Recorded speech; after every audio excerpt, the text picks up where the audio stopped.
It's not a fit night out for man nor beast.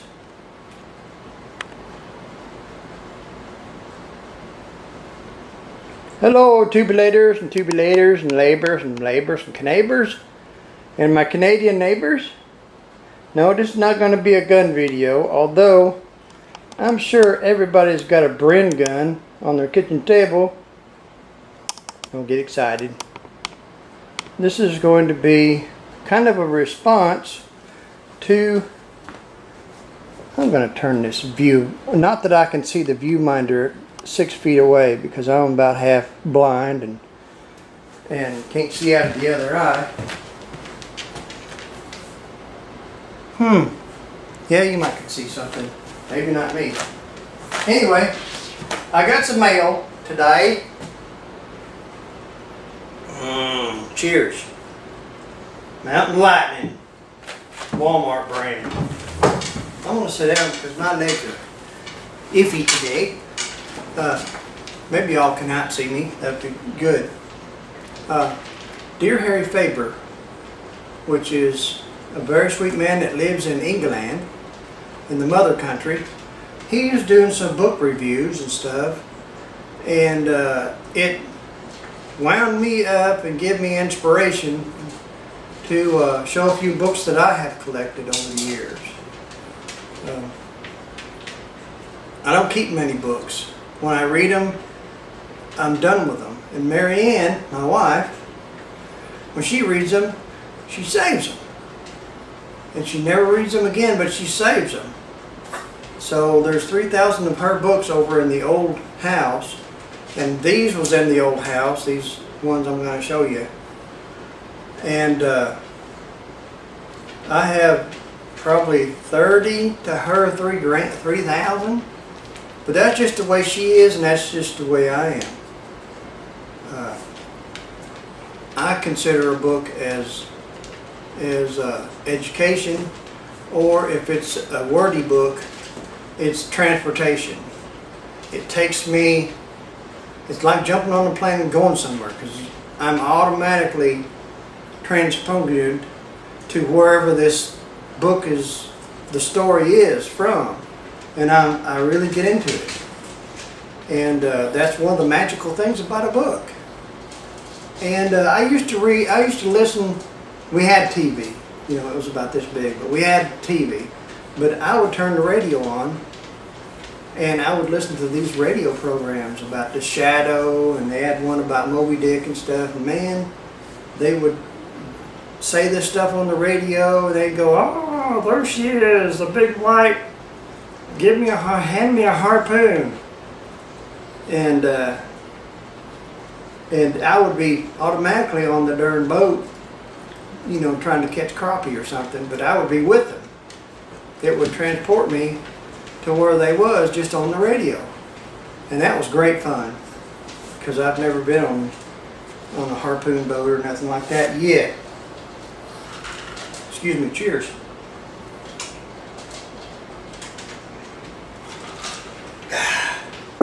Got this at the Flamingo, Las Vegas.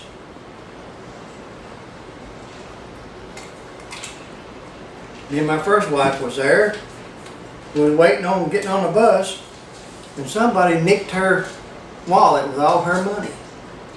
So we all got to visit with the Las Vegas police. There's no small police people in Las Vegas. Just like in New Orleans, I got to visit with a lot of police people in New Orleans, and there are none of them under 10 foot tall.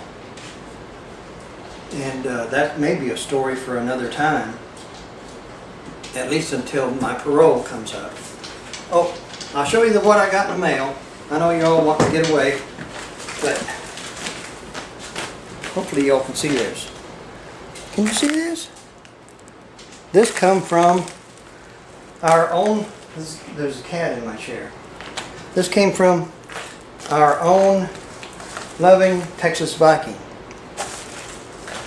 And I already opened it with the knife he gave me. Here is what he gave me. He didn't give me this. This is a Model 68 Smith & Wesson. Probably, I would probably say with all the goober stuff on it, maybe worth about, I don't know, $3,000, $2,500. But it's had a trigger job done and some other stuff done to it. My dad did. He used to do stuff for the target shooting guys. It's Smith & Wesson. Even this the holster is what he sent me. So lovely. Looks like a brand new. Even the holster's got a Smith & Wesson insignia stamped on it, and it looks like brand new.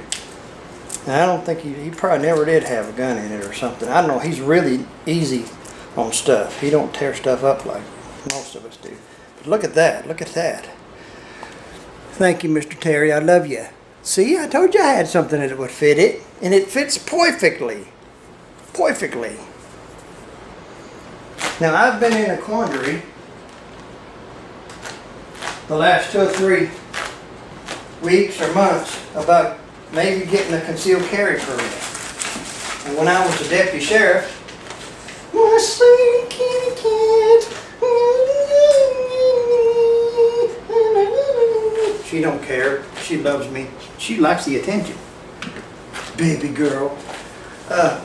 Carry permit. When I was deputy sheriff, I didn't carry a gun.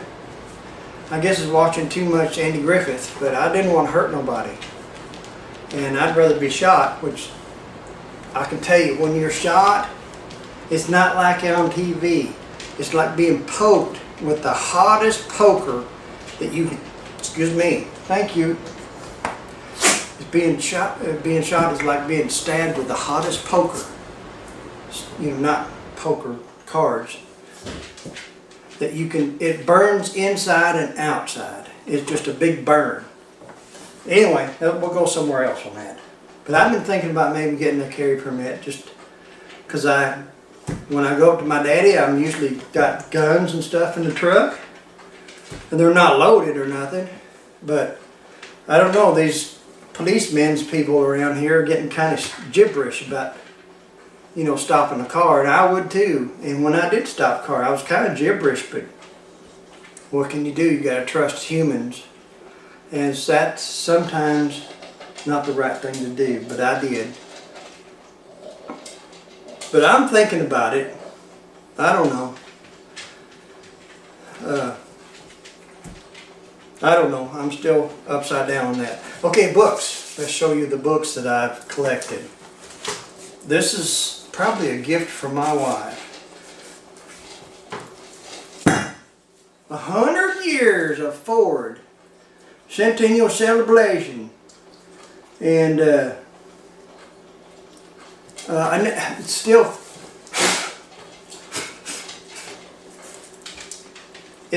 unopened. Mostly because I've done this stuff. I've done Fords and some other stuff. And now I'm into foreign vehicles as far as British and all sorts of stuff. And that's what's interesting to me. And my British family overseas have got me started in that, and thank you very much. It's just way, I went so far as I could go with American cars.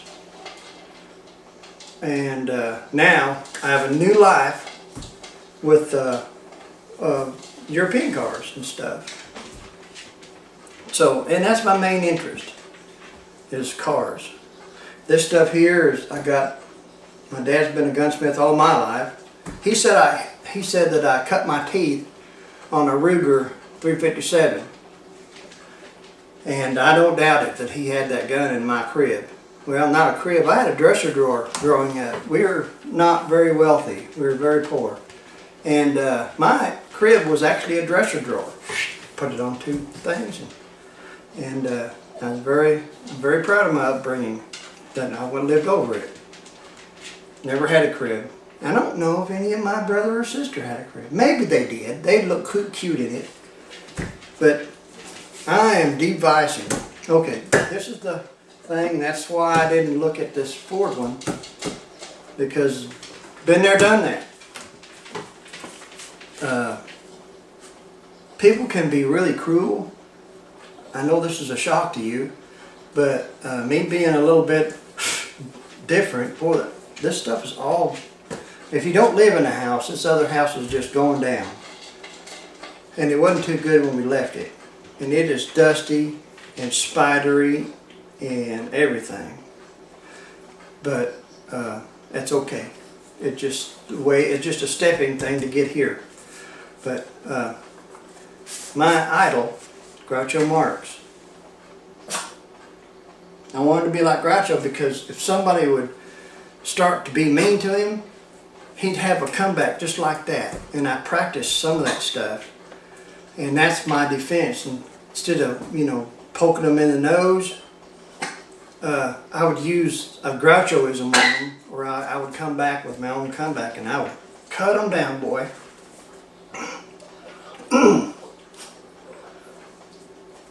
This is Groucho letters. He really liked to write letters and he was really good at it. He wrote a bunch back and forth to his daughter. His daughter was a little bit of a trouble. Not much, but she was a little bit of a trouble. And they wrote back and forth. And it was kind of cute. There's Groucho. And of course my childhood was pretty full with Captain Kangaroo, Bob Keeshan. So I got this. And I read all about Bob Keeshan and stuff and found out all about that stuff. And World War II, he was a war hero. Much like Lee Marvin and a bunch of other stuff that we don't know about. But he's pretty good man, pretty tough. And then he picked up this job after he stopped being Clarabelle the Clown on Howdy Doody. And he mentored tender little souls like us. And some other people that I've enjoyed watching, hi Oscar, this is all going to be a surprise to you because you think I'm pretty straight-laced and serious. But this is written by Mr. Mo Howard, which is, Mo Stooge. It's got cool stuff on there, and I would trust him before I would trust any of the biographers that come later. This is Mo Howard. And then the other one that they put out, who read this? Anyway, this is about Larry. Everybody knows I like Larry. I like the name Larry pretty good. And this is about Larry's life, Larry Fine, the Three Stooges that wasn't a brother. The rest of them were brothers. And that's that. So that's some of the learning and teachings. And then, of course, the great W.C. Fields. Now this is a thick book and it's got all sorts of cool stuff in it. And it's lovely and it's wordy. It's kind of wordy. And it goes through all sorts of stuff. But it's W.C. Fields had some pretty good comebacks too, which I enjoy.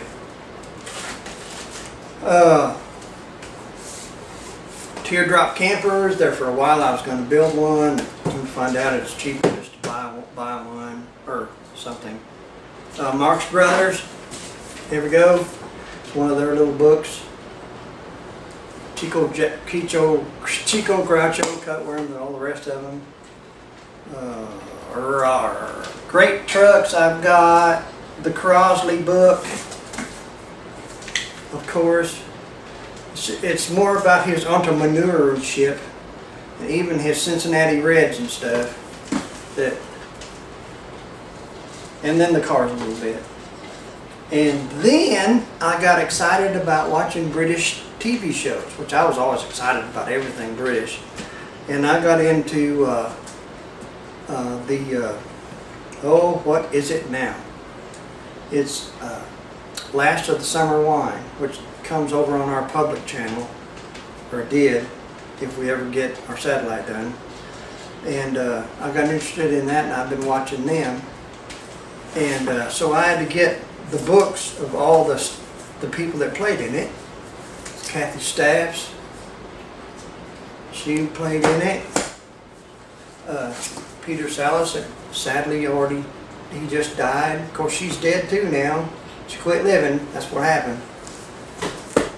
That's a good man. And another review or written stories by Andrew Vine, Last of the Summer Wine stuff. I'll probably read that one again 2 or 3 times.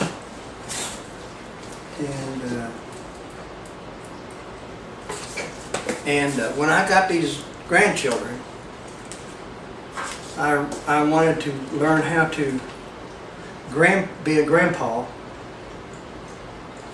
and be the best grandpa, because none of the men in my family knew how to be a dad, much less a grandpa. And that's not totally their fault, but still, I wanted to do better. Since I didn't have any kids myself,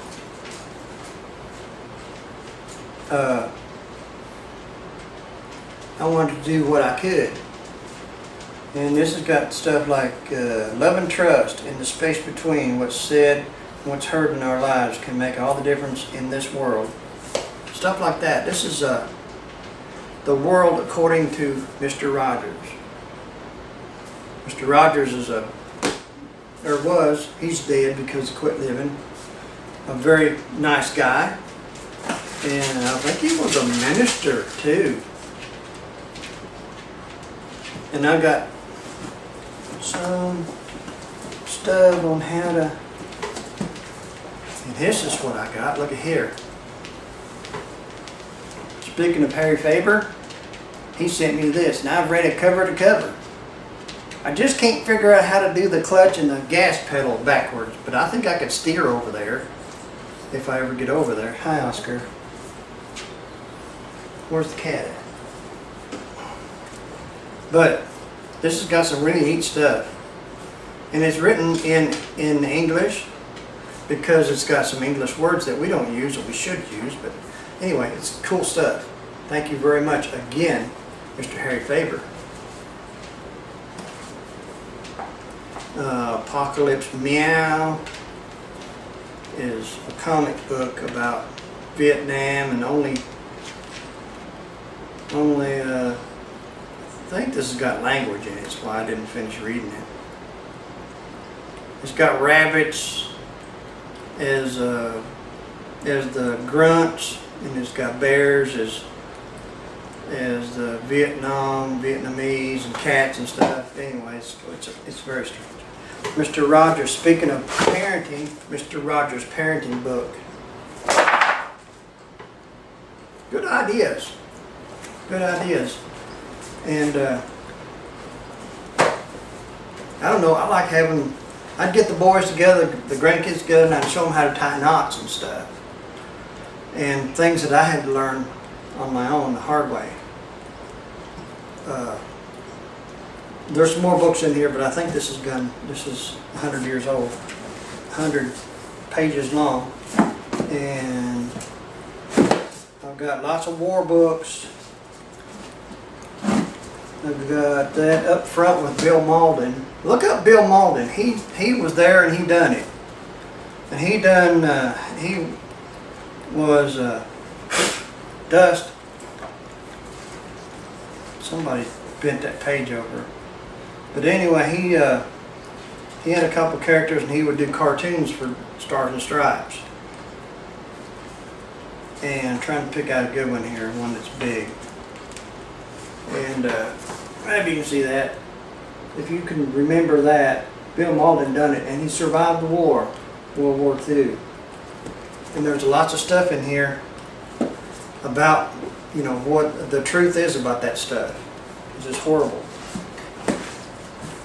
And of course, I have probably, 15 maybe Bibles.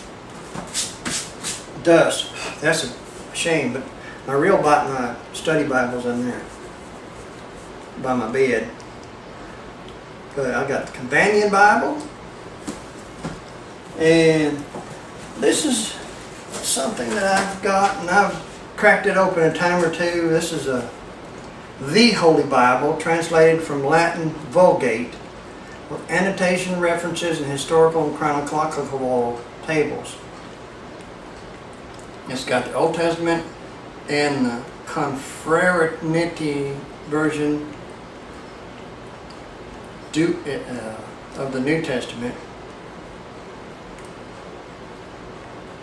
Catholic scholars. So this is probably a Catholic version of the Bible, which, oddly enough, some of it reads the same as our Bible, our Holy Bible. Francis Cardinal Spellman threw this out there on April 10th, 1950. So it's neat to go through and check out the wording on things. And this is a really good concordance here. Oh, by the way, my two front teeth, these are plastic. One, two, three, maybe 3 or 4, I don't remember. The rest of them fell out anyway. It was knocked out by a Strong's concordance. My front teeth, when I was a little kid. There I was, enamored, watching the TV, right in front of the TV with my little legs crossed like an Indian, doing this, which I still do if I watch TV. It just sucks me into it. And Mama hollered for me somewhere in the kitchen, and I didn't hear her. So she hollered again. I didn't hear her. So Dad come down with his big, huge Strong's concordance and whacked me in the back of the head, and my teeth crammed together, and it busted out my teeth, knocked me out across the floor. He was very heavy-handed, and then I died. No, then I spit teeth out and blood, and that made Dad even madder. So I got a whooping on top of that, which I don't understand, but it made him mad anyway. So that's what happened to the Strong's Concordance. And I thought I had another Bible in here.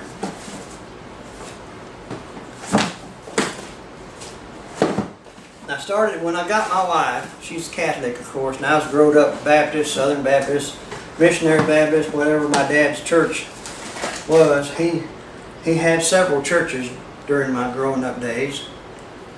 And Reverend, whenever a church loses their pastor or somebody leaves or goes away or vacation, he gets in the pulpit and he throws out, a pretty good sermon.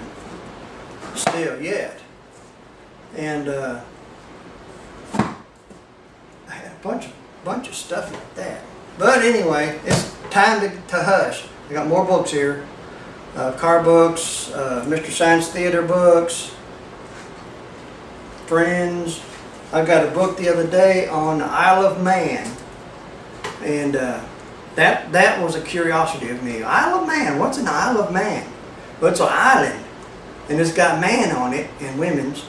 And I'm trying to learn from whence their culture started and what they do. I know they have rally races, which I love rally racing more than any racing on the world, even as a kid.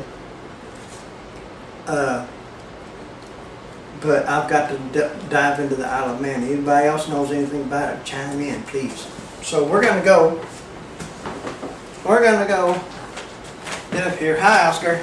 You still give up? So, I'll tell you that I love you, and y'all have fun, and have a wonderful week, because I'm going to be weak this wonderful week and everything.